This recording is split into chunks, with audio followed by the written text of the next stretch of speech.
Eh bien bonjour à tous, c'est Evil, on se retrouve aujourd'hui pour une nouvelle vidéo. Ce sera la 10e, mais à partir de maintenant je vais arrêter de les compter parce qu'il y en aura tellement d'autres encore à venir que ça ne sert plus à rien. Et voilà, je voulais faire une petite dédicace au début de cette vidéo pour souligner justement déjà mes 10 vidéos et pour souligner aussi mes 80 abonnés. Franchement, ça me fait très plaisir. Merci à vous tous ceux qui me suivez. J'espère qu'il y en aura encore beaucoup d'autres. Autant qu'il y aura bien sûr de vidéos encore à venir. Tout ça pour du Clash qui j'espère vous plaira. Alors voilà, aujourd'hui c'est une nouvelle vidéo donc qui va être basée sur le full guérisseuse lancé sur une reine, tout simplement. Donc on peut bien voir ici que j'ai une reine de niveau 15 et je vais tout simplement faire un full guérisseuse de niveau 3 car je les ai niveau 3, je ne les ai pas maxés. Et ce qu'il y a de bien, c'est qu'avec la nouvelle mise à jour qu'on a eu il n'y a pas longtemps, les guérisseuses ne se font plus détecter par les pièges anti-aériens.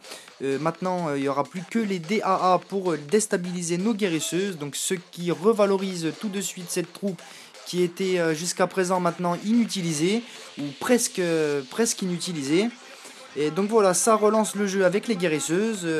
Pour moi, de ma part personnelle, ça me paraît très bien de balancer une reine avec un full guérisseuse comme c'était déjà le cas à l'époque, car cette technique est vieille. Mais comme je l'ai dit tout à l'heure, la troupe a été revalorisée par l'arrêt des pièges qui ne les trouvent plus, donc disons qu'ils n'explosent plus sur elle. Donc voilà, j'espère que cette petite série de gameplay que je vais vous présenter vous plaira. Et on se retrouve tout de suite pour le premier gameplay. Alors on se retrouve pour ce premier gameplay et voyons ça tout de suite. Alors ce que ça donne, le full guérisseuse avec une reine de niveau 15. Alors voyez bien que j'ai lancé toutes mes guérisseuses sur ma reine. Vous avez pu remarquer que j'avais 5 casse-briques en plus dans mes camps car une guérisseuse de plus ne rentrait pas. Il n'y avait pas assez de place parce qu'il faut savoir qu'une guérisseuse c'est 14 places. Donc j'ai fait 5 casse-briques avec. On peut voir que j'ai fait aussi 2 sorts de rage, 1 sort de saut et 2 sorts de gel. On va voir aussi que j'ai mon château, que j'ai 2 guérisseuses dedans, que j'ai mon roi que je ne vais pas lancer tout de suite, mais que je vais quand même lancer à la fin pour essayer de grappiller un peu de pourcentage. Donc on voit bien là la reine qui est en train de taper un peu tout ce qu'il y a autour d'elle et qui prend des coups un peu de partout. On voit bien un mortier qui lui tire dessus là, le deuxième mortier. On a vu le canon et la tour de Soso qui tiraient dessus tout à l'heure, mais là c'est le canon et la tour de Soso du bas, groupés avec l'autre tour de Soso ici. Donc voilà, elle prend des coups quand même relativement de partout et toutes ces guérisseuses la soignent et l'empêchent de mourir. On voit bien encore 2 Tesla, un Arkix qui se lance dessus. On voit bien que sa vie descend, mais ce n'est pas suffisant pour la tuer grâce aux guérisseuses. Donc je trouve cette technique vraiment pas mal. Je la trouvais déjà assez bien à l'époque, mais maintenant avec la revalorisation de ces guérisseuses suite aux pièges qui ne les détectent plus, comme je l'ai dit tout à l'heure au début de la vidéo, c'est encore mieux, ça donne envie de réutiliser cette technique. Sachez aussi que cette technique fut utilisée en League Master 1 pour monter en champion à l'époque. Je me souviens de quelques jolis gameplays que j'avais pu voir dans certains clans quand je me baladais. Des gameplays donc de full guérisseuse juste sur une reine où les gens n'utilisaient pas leur roi alors que moi je vais l'utiliser à la fin quand même pour le pourcentage. Et donc voilà, c'est une technique qui marchait déjà fort à l'époque, mais qui va marcher de nouveau mieux maintenant grâce à la nouvelle mise à jour. Donc voilà, on voit bien que les guérisseuses ne se sont pas encore fait taper par ni des défenses ni des pièges forcément, car les pièges ne les détectent plus. Donc on voit aussi que j'ai lancé mon roi sur la droite avec 2 guérisseuses que j'avais dans mon château. Bon, même si le roi ne se fait pas taper, là c'est 2 guérisseuses personnelles, ça sera ses gardes du corps. Et puis voilà, regardez cette reine qui s'abat sur un mur, tirée par un Arkix de level 1, ça ne lui fait rien du tout, sa vie ne bronche même pas, grâce à toutes mes guérisseuses. Là, j'ai activé le pouvoir, comme ça je vais pouvoir détruire cette DA tout de suite. Voilà, comme ça elle ne tuera pas mes guérisseuses.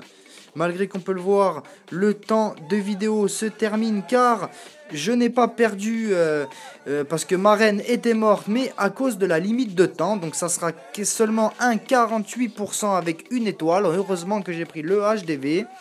Mais à quelques secondes près, ça aurait pu être le 2 étoiles. Donc voilà, j'espère que ce premier gameplay vous aura plu, que ça vous donnera envie de faire vous aussi des foules guérisseuses sur Rennes ou sur les héros tout court. Et on va passer tout de suite au deuxième gameplay. Et voici ce deuxième gameplay. Donc on voit bien que c'est un HDV 10 maxé, sauf les murs. Et voyons tout de suite ce que ça donne. Alors voilà, j'envoie ma reine avec les guérisseuses par le bas. Voilà, on voit bien le travail que font ces guérisseuses. C'est quand même pas mal, hein, parce qu'on voit bien que la reine prend des coups de tous les côtés et ça ne la blesse quasiment pas. Donc font vraiment du bon boulot ces guérisseuses. Là on voit bien que j'ai pris un sort de rage, qu'il me reste 2 sauts et 2 gels aussi. Le gel qui va m'être utile sur les tours de l'enfer, car il faut le savoir, chose que beaucoup ne savent pas. Une tour de l'enfer annule l'effet des sorts de soins et l'effet du soin des guérisseuses. Donc ce qui rend justement l'utilisation des guérisseuses et des sorts de soins en HDV 10, ça les rend obsolètes, on dira. Là on voit bien que ma reine a pris un sacré coup dans la gueule avec la tour de l'enfer. Heureusement que les guérisseuses ont pu soigner la reine pendant qu'elle a utilisé sa technique, sa capacité spéciale. Mais là on va bien voir qu'avec la sortie du château de clan ennemi, ça va être fini, ce n'est pas possible. Donc voilà, c'est une attaque loupée sur un 24%. Et comme je le disais tout à l'heure, les tours de l'enfer rendent obsolète l'utilisation des guérisseuses et des sorts de soins en HDV 10, justement pour cause que les TDE annulent l'effet de tout sort de soin, que ce soit le sort de soin tout court ou le sort de soin de la guérisseuse. L'effet est annulé immédiatement. Donc par exemple tout à l'heure quand je vous parlais de la montée en Master 1 à champion avec le full guérisseuse sur l'arène, c'est évidemment pas sur un HDV 10 parce que du coup ça l'aurait beaucoup moins bien fait. Donc voilà, on va enchaîner tout de suite sur un troisième gameplay. Et on se retrouve pour ce troisième gameplay qui sera aussi le dernier de cette vidéo. Donc voilà, pas besoin de faire 50 fois les mêmes attaques pour voir qu'en HDV 9 ça marche, mais qu'en HDV 10 c'est assez moyen, comme je l'ai dit tout à l'heure, à cause des tours de l'enfer. Donc voilà, le mieux c'est d'attaquer au maximum de l'HDV 9. Après, peu importe le level de l'arène, je pense quand même que c'est mieux de l'avoir minimum level 5. Après, pour le niveau des guérisseuses, même level 1 ça pourrait quand même faire l'affaire. Mais bon, le mieux c'est d'un minimum quand même de guérisseuses level 2 avec une reine de level 5. Donc on peut voir aussi là sur la gauche de ce replay que j'ai lancé mon roi qui est mort. Avec 2 guérisseuses qui ne servent plus à rien du coup. Voilà, donc certains utilisent donc les 2 héros avec le full guéri. Comme moi je viens de faire, mais c'est peut-être plus intéressant de ne lancer que la reine. Après, c'est aux personnes qui attaquent de voir. Le roi peut peut-être toujours servir à la fin pour grappiller quelques pourcentages, excusez-moi. J'en perds mon français. Alors voilà ce sort de rage sur la reine pour accélérer la destruction des bâtiments. On voit quand même que la reine de niveau 15 est assez efficace. Ça détruit quand même considérablement vite les bâtiments. Malgré que le temps n'est pas suffi sur le premier gameplay pour faire plus de pourcentage, ce qui est bien dommage d'ailleurs. On va essayer de faire mieux sur ce gameplay là. Donc on peut voir que je viens de déployer un sort de saut qui mène tout droit au HDV. Et la reine qui est en train de le taper sans avoir sauté la muraille. Bon, tant qu'elle détruit, vous me direz, c'est suffisant. Voilà, encore un sort de rage que j'ai assez bien placé pour qu'il puisse booster à la fois la reine et les guérisseuses.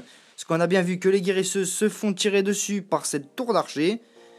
Donc, bon, bien sûr, aussi, le but de cette technique, c'est d'essayer de protéger au maximum ces guérisseuses avec sa reine, évidemment. Parce que si vous lancez la reine et toutes les guéris d'un coup, et que toutes les guéris se font buter direct par des DA, des tours d'archer, voire des tours de Soso, ou toutes les défenses groupées et aériennes qui puissent toucher les guérisseuses, forcément, sans guérisseuse, ça va moins bien marcher.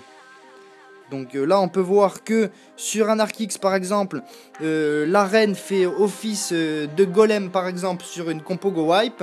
Ça a le même effet, donc c'est l'arène qui prend les coups pendant que les guérisseuses derrière tranquillement la soignent. Donc on voit que là j'ai eu déjà une étoile, le HDV, que je suis à 45%. Alors vous allez voir sur cette vidéo que je suis quand même un peu dégoûté. Je ne vous cache pas que je ne vais pas attraper la deuxième étoile, mais ça va être limite comme vous allez pouvoir le constater à cause du temps. On voit bien qu'il reste 6 secondes et que la réserve n'est toujours pas détruite. Alors c'est juste à la dernière seconde, elle se détruit et voilà, 49%. Dégoûté, si ce bâtiment m'avait rapporté 2%, c'était la deuxième étoile. Mais enfin bon, on fait ce qu'on peut avec ce qu'on a. Je trouve que c'est déjà pas mal pour une composition qui ne coûte pas forcément cher, parce que 15 guérisseuses, les guérisseuses 3, il me semble que c'est 8000. 15 guérisseuses à 8000, c'est pas forcément plus cher que de faire une compo avec des géants, des archers et des barbares. Bon, sauf que là, on voit très bien que sur tout type de HDV, tant qu'il ne soit pas 10, l'arène fait de gros dégâts. Donc c'est, comment dire, c'est une impossibilité de fail, si je puis dire ça comme ça. Tant qu'on sait gérer cette technique, il y a toujours moyen de grappiller au minimum une étoile. Que ça soit par l'HDV ou par le 50%, mais voilà. Et en tout cas, sachez que cette technique est quand même assez efficace. Alors j'espère que cette vidéo vous aura plu. Si c'est le cas, n'hésitez pas à liker et à vous abonner. Et je vous dis à plus.